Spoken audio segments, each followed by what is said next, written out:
Hello folks and welcome back to Medieval Total War. I am Dynastic and this is going to be part 14 of my early campaign where I'm playing as Egypt. And we have had a few quiet episodes as we've been building up and awaiting the Mongol invasion, which will be happening in around about 30 years or so. I think maybe they will arrive in 1233, is it? Or 1235 perhaps? And it remains to be seen how much of an effect that's going to be having on me, because typically the Mongols do come into Khazar and they typically push through the steppe, they push through Russia and Eastern Europe, but they can also head down into Anatolia and cause issues down here. So it's really curious. Also, the Byzantines do have some armies, nothing that can really stand up to a really powerful Mongol invasion. But I feel like so far on this channel, not in my own experience, just playing the game on my own time, but on this channel so far we have not had a really proper, difficult Mongol invasion to really test myself. And I'm kind of worried that has caused to me some elements of letting my guard down a little bit. So I think I really do need to start ramping up troop production. I've been splitting my provinces' production capabilities a little bit too thin. In some ways, I can still defend it. I do want imams and alims being produced in Egypt and Sinai. I'm using my religious agents to try to sow some discord in the former Aragonese provinces of Aragon and Valencia, hoping that perhaps I can cause an Aragonese re-emergence. That would be nice, because the French, in addition to continuing to send crusade after crusade in my direction. In fact, there's another one right here.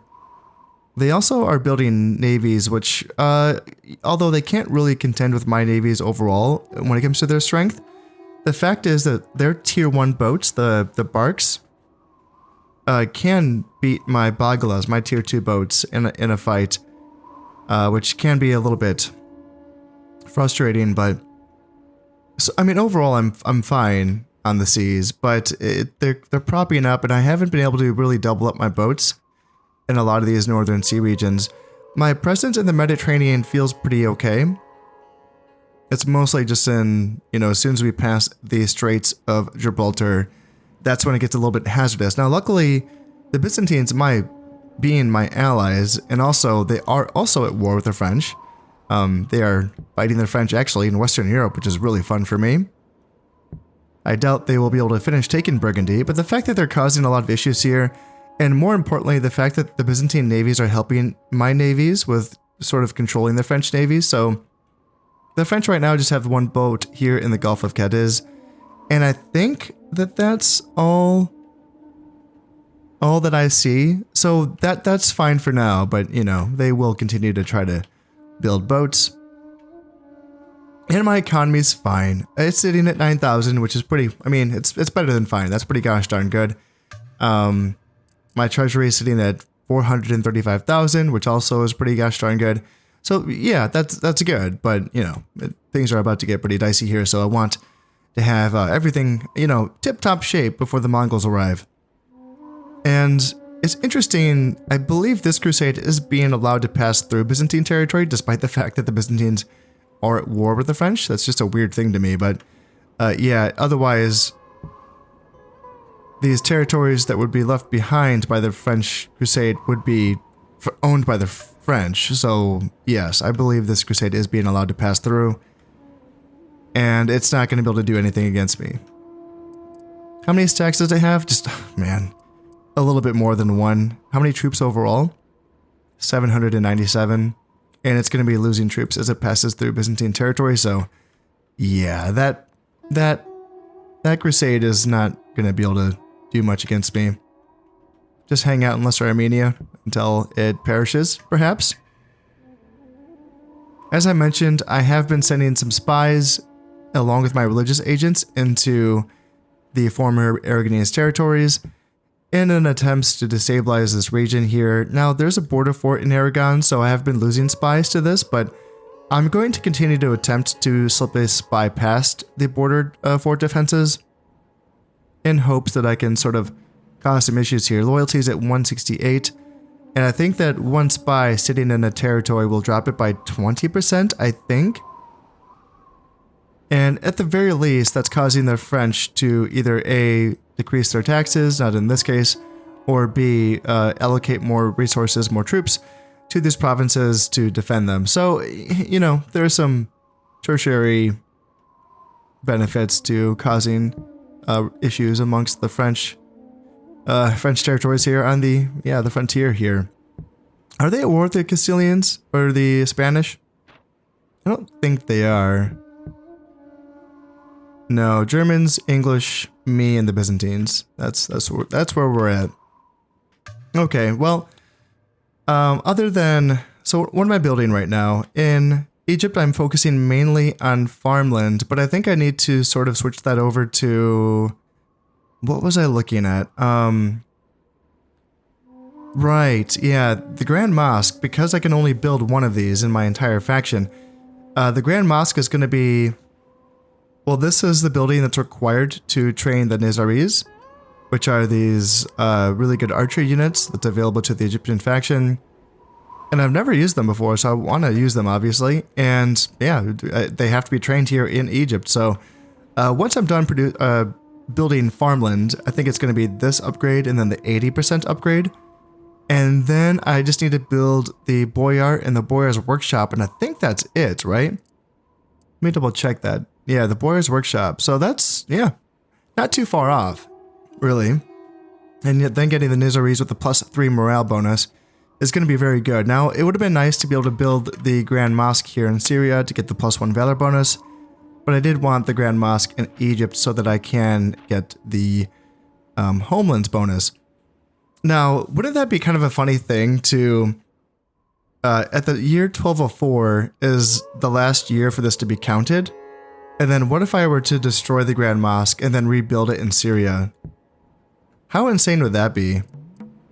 How long does it take to build this? 16 turns? That's a few turns, but, you know, it's also, you know, it's a long campaign. So, yeah, is that just too insane? I'll think about it. I'm very tempted to get that +1 valor bonus for the Nizaris. I was looking at their stats before I started to record, and if I remember correctly, they have a 7. It's a, I think their attack value is 7 and their charge bonus is 6, or maybe that's vice versa. But they have a 13 attack on the charge is what I remember, which is insane. That's for an infantry unit, having 13 attack on the charge is pretty crazy. I would like to know what that compares up against, like when it comes to other infantry units. I would like to kind of see how does that stack up against the Ghazi infantry. You know, these guys, because I think they have a pretty high charge bonus as well and a high attack value. So the Nizaris, yeah, having that really high attack value and charge bonus. Now they are just a sword armed archer unit, so they don't have the bonus versus armor, but still very high attack on the charge, and then -4 defense, which also is reminiscent of the Ghazi infantry. These guys also have a very low defensive stat. So yeah, there's some things in common there. And then also, in addition to that, there's a very high morale in the Nizaris, just like, again, the Ghazi infantry.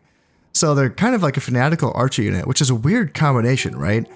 And the Nizaris also like the Ghazi infantry, are impetuous.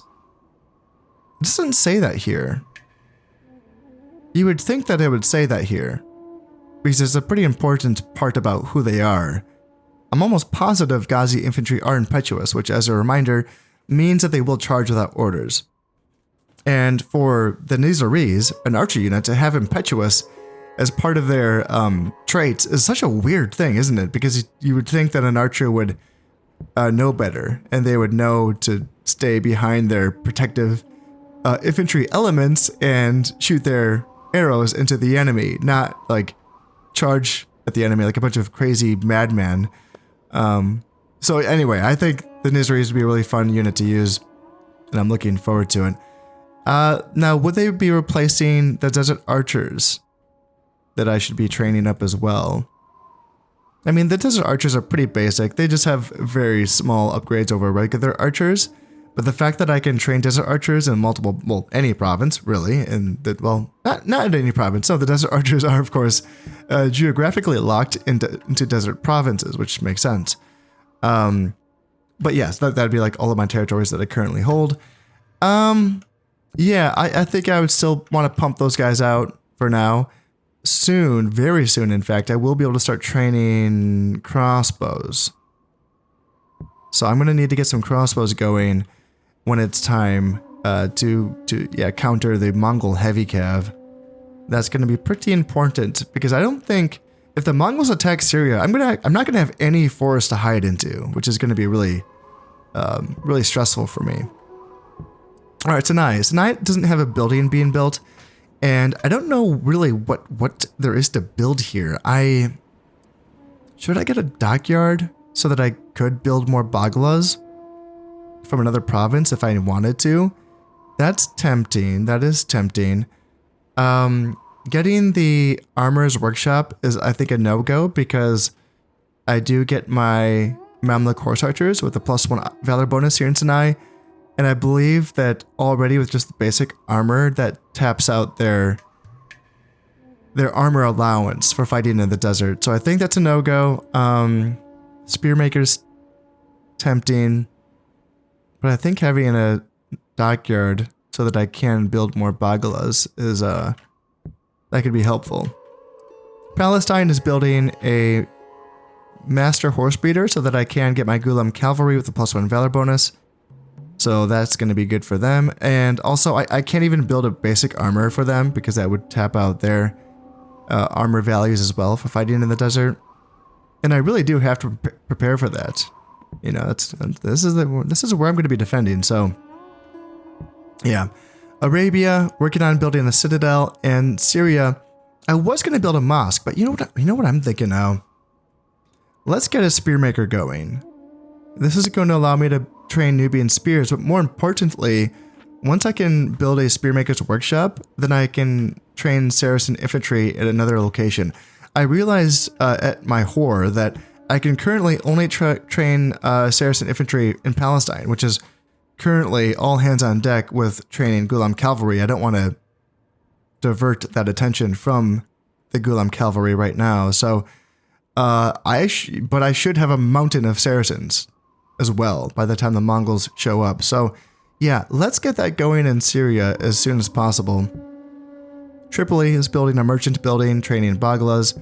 And then, yeah, Antioch is building defensive structures and training baglas. Edessa is going to be building another bow building. Yeah, the Boyar's workshop so that I believe this is going to allow me to train crossbows here as soon as this building is built and as soon as this hits the year 1205 or 1204. Maybe 1205, but yeah, very, very soon. Very, very soon. Other than that, is there anything else to report on? I think that, you know, looking at the glorious achievements, yes, I'm still falling pretty behind. Yes, my ally, the Byzantines, are really shooting off into the stratosphere, and I should be worried, but I'm not. The nice thing about having them as my neighbors is that if I ever want to kill them, they're right there. Could that be a big fight? Yeah, sure, but that's good. That's fun. You know, big fights are fun. And but overall, I don't really think I would have to. I think the Mongols are probably going to do the job for me, but we'll keep an eye on that. You know what's funny? The Hungarians and the Poles both are sitting at a very respectable 41 points for the Poles and 40 points for the Hungarians. And what have they achieved? The Hungarians have 3 provinces. The Poles have 1, 2, 3, 4 provinces. And that's it. They have more points than me, and I have 8 provinces. 1, 2, 3, 4, 5, 6, 7, 8. Yep, 8 provinces.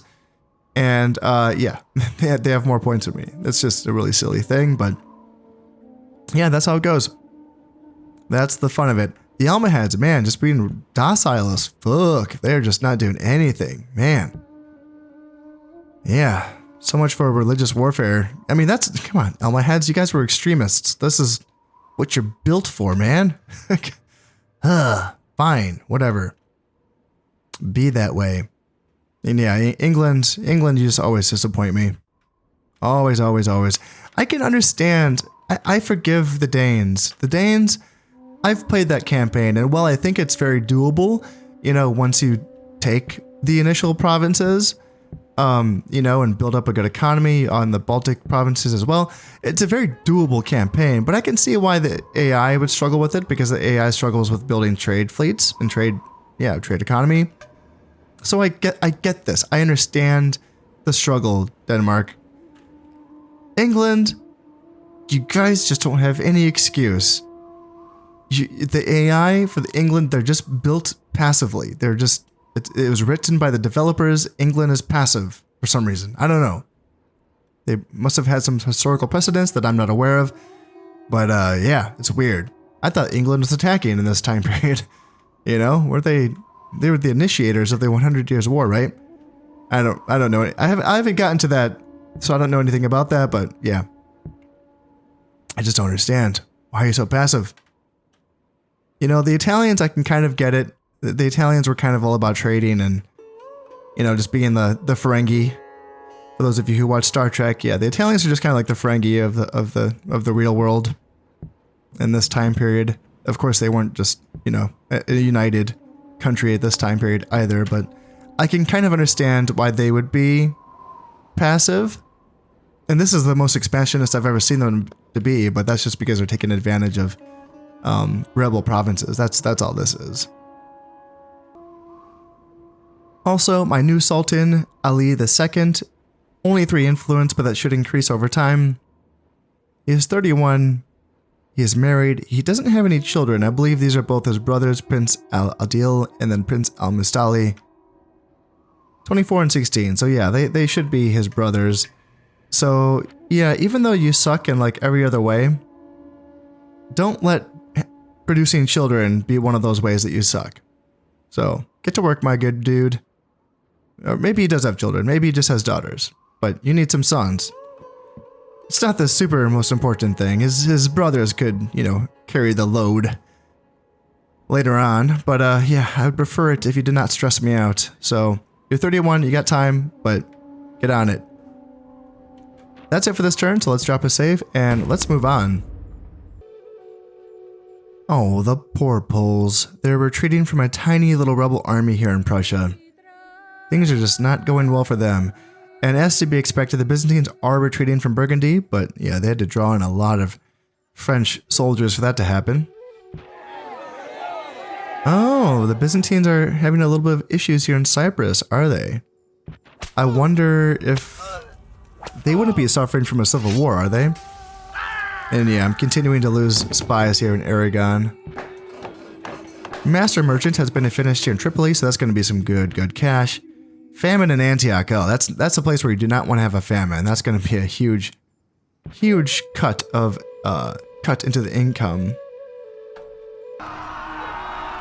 Ah, shucks. Yeah, that French boat is being a nuisance over here, and I just don't have the numbers to surround it. Well, you know, team up on it. And I am continuing to lose spies here in Aragon, but they're so cheap. It's 100 florins per spy. So cheap, I might as well keep trying. Spearmakers finished here in Syria, so now that I can start working on a spearmaker's workshop. And the Master Horse Breeder is finished here in Palestine. That leads me to the question, I wonder what's next for Palestine. I don't really, since I don't want to build any armors there, yeah, I wonder what else I can build there. This is a cool picture. The Citadel and the Barbican are completed here in Antioch, so pretty good defenses for, yeah, against any potential invasions. And weak principles. Amir Asali.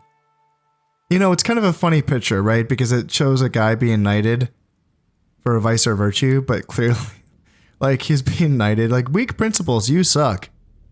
Minus 20% of bribe. That's not good, man. You don't get knighted for that. I think you get killed. Up here, the Byzantines ended up taking Prussia, which had been initially, you know, taken by these rebels here, which had pushed out the Poles, and yeah, losing Prussia now. How long is this going to last? For 2 turns before that siege ends? The Byzantines are doing well, but how about down here? Oh, they got beaten down here in Provence. Oh, wow. Jeez, that looks like a healthy army too. This army is not that beat up. I want to see, did the French take a lot of losses? I don't know if they took a lot of losses, honestly. Huh. Because the Byzantines had a decent, you know, few stacks here in Provence. I wonder if they were mostly just like low-tier troops or... Yeah, because I don't think they were able to escape. I think they all died, yeah. And Cyprus is having a hard time with their loyalty. 93%, very low taxes. And I guess that's just because the Byzantines don't have any boats that are connecting these island regions to where their emperor is, because his influence is not being felt in these island regions.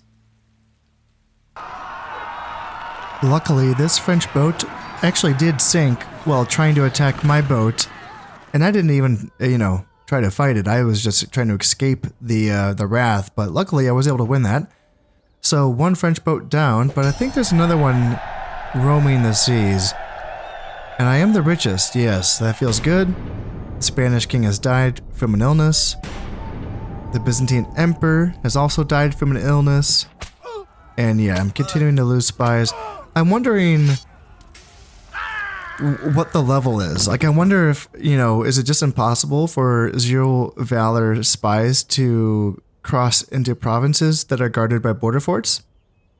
You know, does a spy need to be Valor 1 or Valor 2 or Valor 3 to avoid the border forts? Or is it just the percentages is just very, very low? Yeah, I wonder what the case is. I can keep trying for a little while. I don't need to, you know, send a mountain of spies to their deaths, but I would like to try this for a little bit just to kind of see, you know, what the numbers look like. And then once I get up to, you know, my Valor 1 spies, once I have my upgraded spy building, yeah, maybe they will have better luck.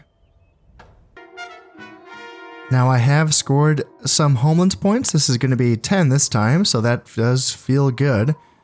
It's a bit more than in the past. And yeah, where are we sitting? So 43 homelands point, or 43 glorious achievements points so far. So yeah, a lot lower than the Byzantines and the Almohads, and then yeah, the Italians as well. And then next up, it would be the French, the Hungarians, and even the Poles still are sitting pretty well.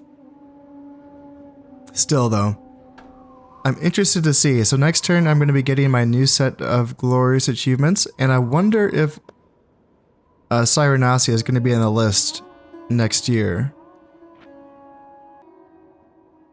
And now I can start training the crossbows, yes, and without further ado, I need to get on this.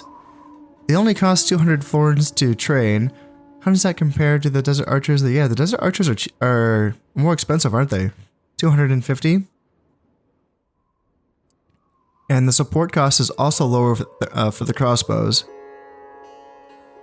So yeah, I mean they're a little harder to use. They only shoot in a straight line, so they can't arc their shots over your front line.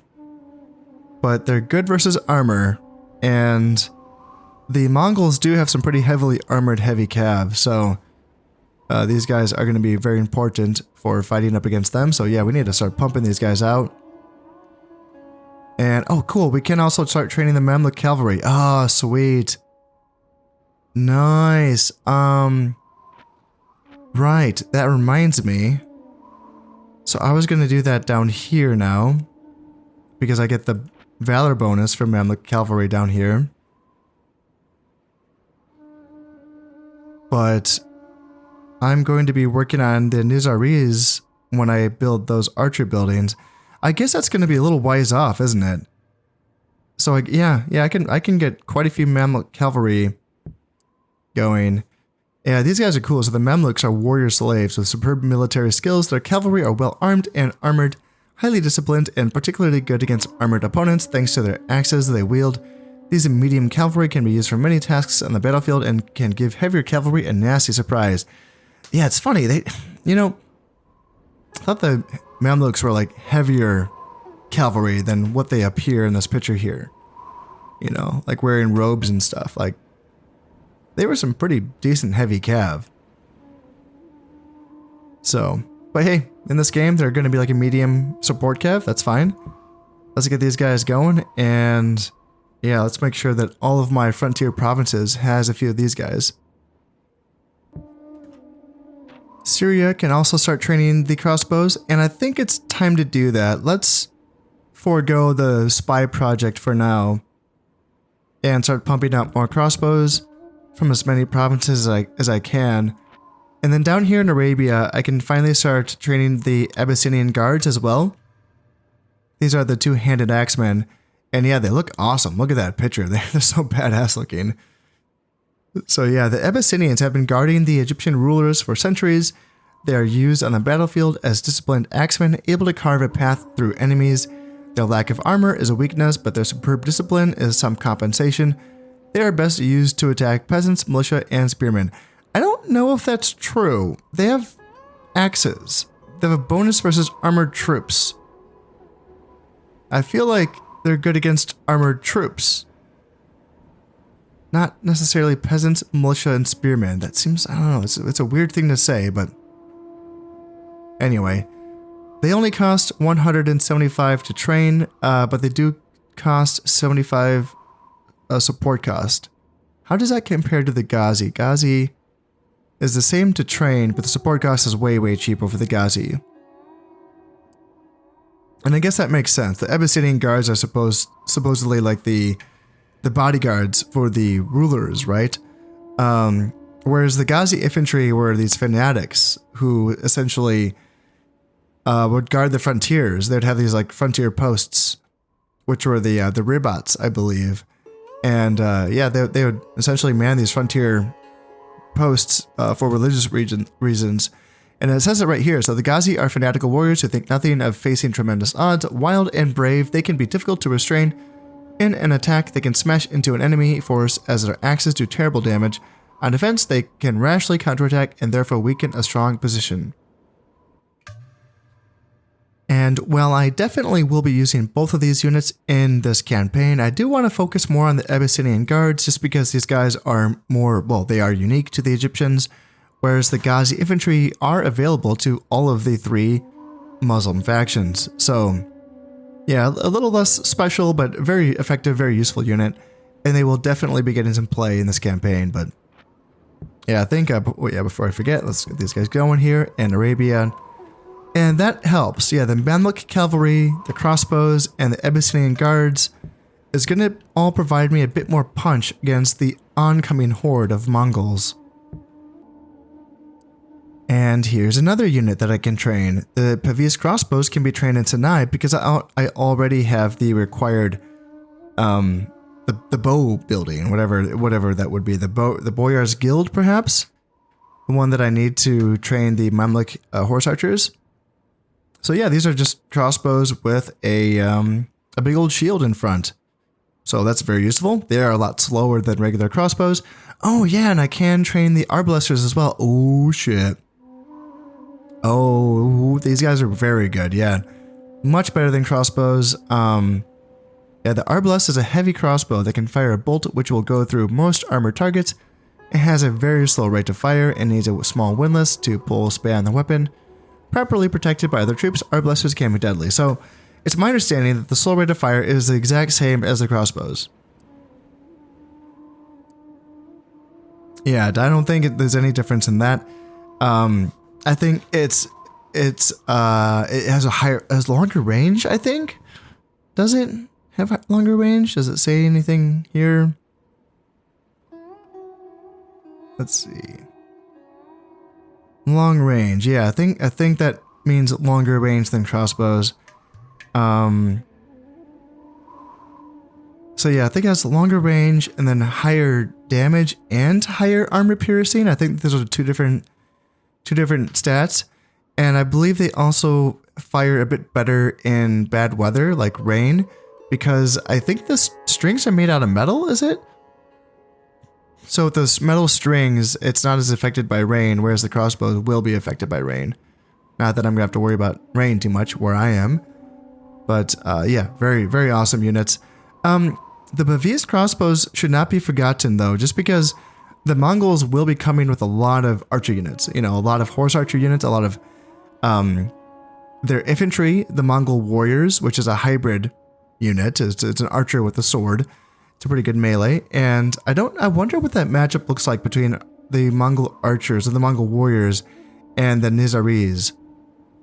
Yeah, I'm curious to see how that looks. I think the Mongol warriors have a better, like, more balanced stat line. You know, better defense, maybe better armor. But there's going to be a lot of arrows coming from the Mongols. So the Baviste crossbows will be useful for that reason. They will. Let's see, cost-wise, yeah, the Baviste cost, like, just an extra 25 florins over the regular crossbows. And then the arbalesters cost an extra 75 florins over the regular crossbows. But the support cost is the same across all of them. So I'm definitely going to be getting both the Baviste crossbows and the arbalesters. But let's start with the Baviste crossbows for now. And a turn later, checking in on my homeland's objectives, and nothing has changed. Well, that's a little bit unfortunate. I was hoping that I'd be given something to do here, but does that mean... So the next counting period is in the year 1225, and that's going to be like right before the Mongols show up. So but I think that must be when I'm tasked out with taking Cyrenasia. I could just preempt it, but I mean, for now, I'm still trading with the Almohads, and they have how many ports? 1, 2, 3, 4 ports. Yeah, that's some decent cash flow, and I would rather keep that going for now. So I will just wait until I'm commanded to take the Cyrenasia off the Almohads before I just jump in and, you know, take it early. Well, these annoying French fleets continue to pester my own trade lines, and yeah, it's frustrating. I think that it's going to be nice when the gunpowder event comes along, because then I will be able to start building better boats. And of course, that also means I will need to allocate more provinces to building boats, but yeah, it would be nice if that Byzantine fleet right there killed that French navy. Please and thank you. And I do have the largest military force, okay. One of my generals has died as well, Badis Abu Sharaf. The history of the empire. So Nikitas Choniates is one of the greatest living scholars of his age, a worthy successor to the noble Anna Komnena. His works, although not always charting the unfading glory of Byzantium or the Orthodox Church, do reflect well upon the current occupant of the throne, +1 influence to the Byzantine emperor and -10% zeal in all Orthodox provinces.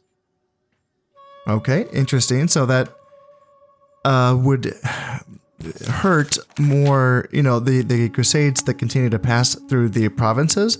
With that minus zeal, that should be making the crusades lose men faster.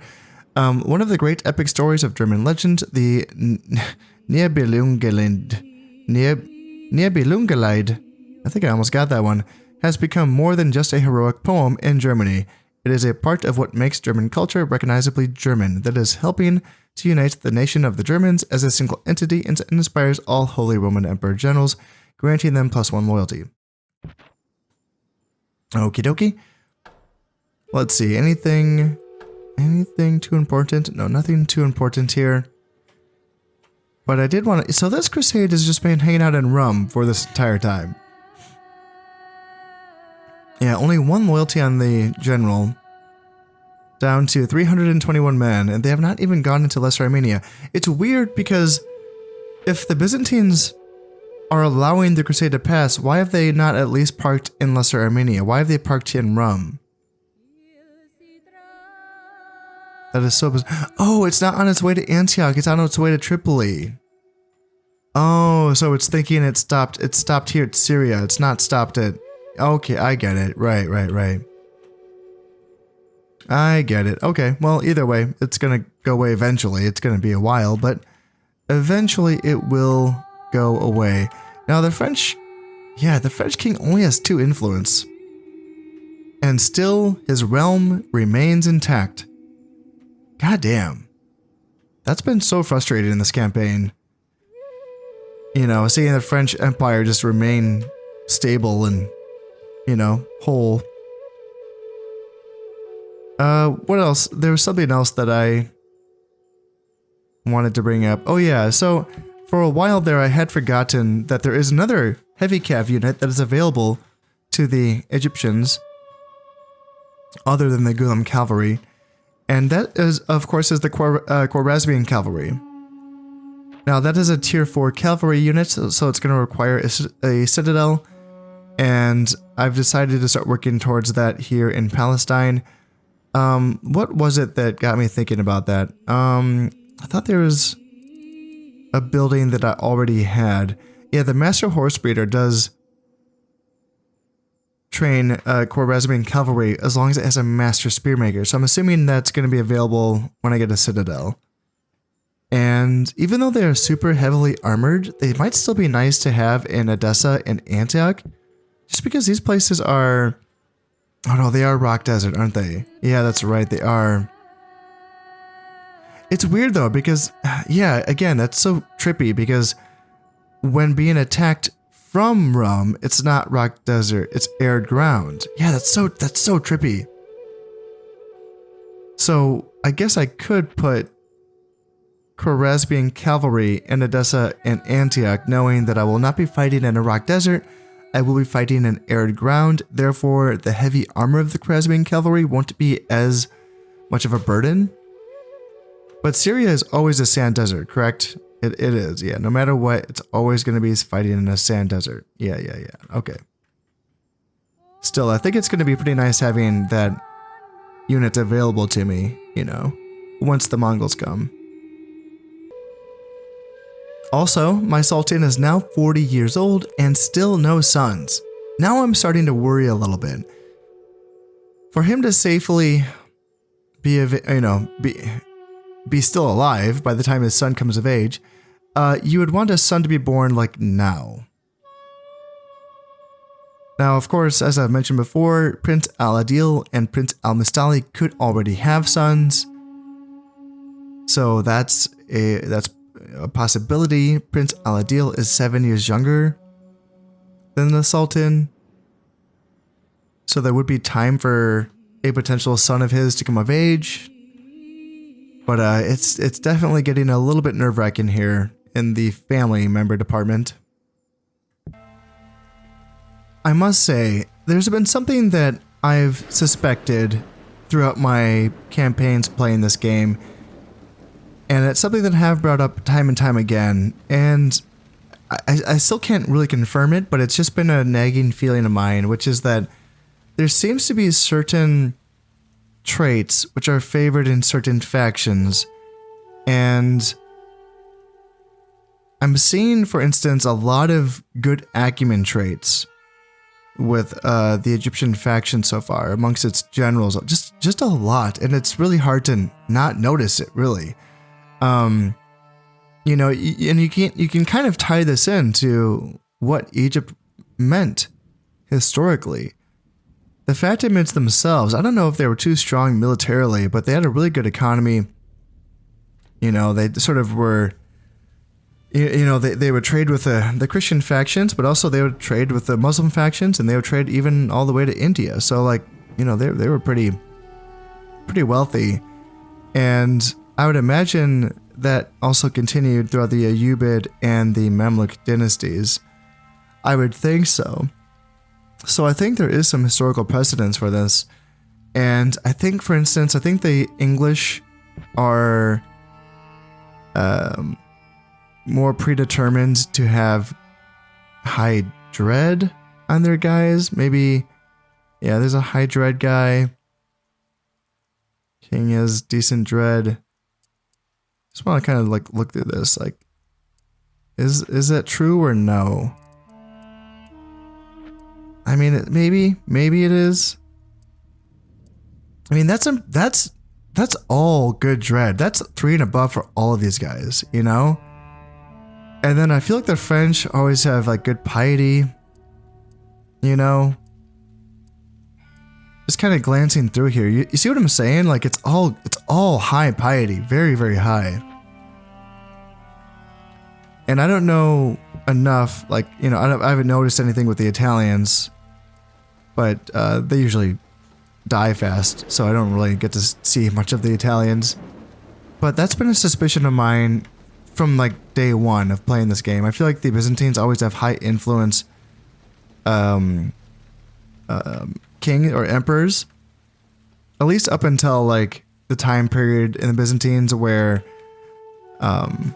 their empire diminishes. But that, right, yeah, that goes along with their homeland's objectives. So when their homeland's objectives diminishes, so does their influence when you're playing the way that I play. So that makes sense. And now I can finally start training the Nizaris here in Egypt. And check these bad guys out. Yeah, they look pretty awesome. That's a sweet photo. Or not photo, but a little picture there. The Nizaris are members of a sect who have been inspired by faith to make war. They are armed with swords and bows, making them flexible force for any Islamic general. Their fanaticism can sometimes make them impetuous in an attack when they will ignore the odds against them. And yeah, it says may charge without orders, but the Ghazi infantry do not have that under theirs. But yeah, yep. Pretty much, you know, it says it all right there. Yep, excellent attack, very strong charge, very weak defense, excellent morale. All the things that you need to know about them. And yeah, badass. Look at that shield with that little spike on it. Pretty scary stuff right there. Now, I'm not going to be rushing into these right away. Ooh, they do cost 400. Wow, that's expensive. That's expensive.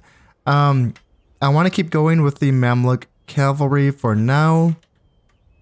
I got my first squadron of Mamluk cavalry out into Antioch. And of course, I would like to fill Syria and Edessa with those units as well before I start leaning on into the Nizaris. And, but I think I will be able to get a few of them out before the Mongols show up, so no hurry there.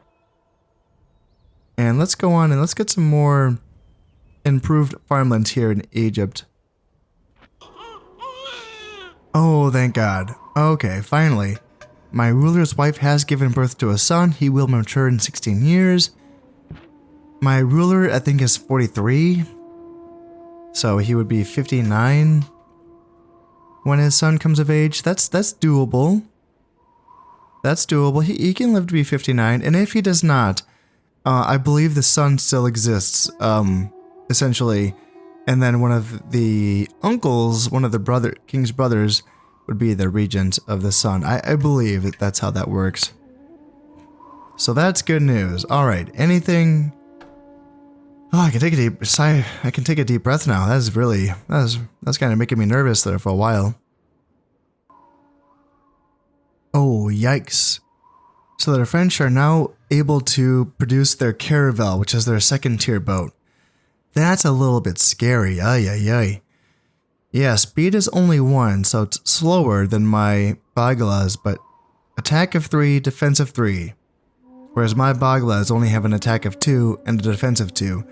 Also, this caravel happens to have a 1-star admiral, so I do not think I can beat that 2-boat fleet with my 3-boat fleet. I don't think I can. I need to retreat from the Bay of Biscay. What do we have down here? Another Bagla? Yeah, maybe 3 Baglas and 1 Dhow can team up to fight that 2-boat fleet. And I was wondering why the Byzantines weren't fighting the French boats. It's because they have a gosh darn ceasefire. Yeah, they got a ceasefire after the French had expelled the Byzantines from Provence and Burgundy. Yeah, they got a ceasefire. That's annoying. Yeah, so this French crusade is just hanging out hanging out in Rum, and they're getting very low on men. Every time I click on the Crusade, the game highly lags, so that's freaking me out a little bit. I don't usually see that type of lag in this game. That's really bizarre. So maybe that's time to call it for this episode. I've made some pretty good progress. I don't want too many more of these quiet episodes, you know, just because I know that I'm testing your patience. I mean, I know that if you're watching my channel, you know how I run my campaigns. This is how it is. Typically, again, before the Mongols show up, I do build up like this. I mean, that's just kind of the nature of my campaigns in this game. So this is par for the course, but I don't want it to drag it on too long. If I can get through the next quiet period in just one episode, that would be nice. If we could get from the year 1213 to the 1230s, yeah, that would be nice if I could pull that off. So that might be a little less talking and a little bit more clicking in the next episode, just to kind of power through those turns. But we have made some good progress in this episode, you know, getting those good high era units that are available to the Egyptians out on the field just makes me a lot more safer. It makes me feel a lot more safer. So yeah, that's pretty good. And my economy is fine, despite the fact that the French are harrying me on the seas. Overall, it's fine. You know, my economy is doing well. I probably will get close to 500,000 florins in the treasury in the next episode. And the French king, maybe wherever he is, maybe I just kind of give up on the dream of hoping that he one day dissolves his kingdom just due to his low influence. Where I can't find the bugger. Sacre bleu. There you are. Yeah, 2 influence. Just apparently that's fine for the French. And he is old, so he's gonna die soon-ish. Hopefully there's some issues with the French. But if not, I'm gonna have to deal with them eventually. But you know what? That is all. Gonna have to wait until next time. As always, I hope you have enjoyed this one, and thank you very much for watching. This has been Concept playing Medieval Total War. Thank you very much, and goodbye.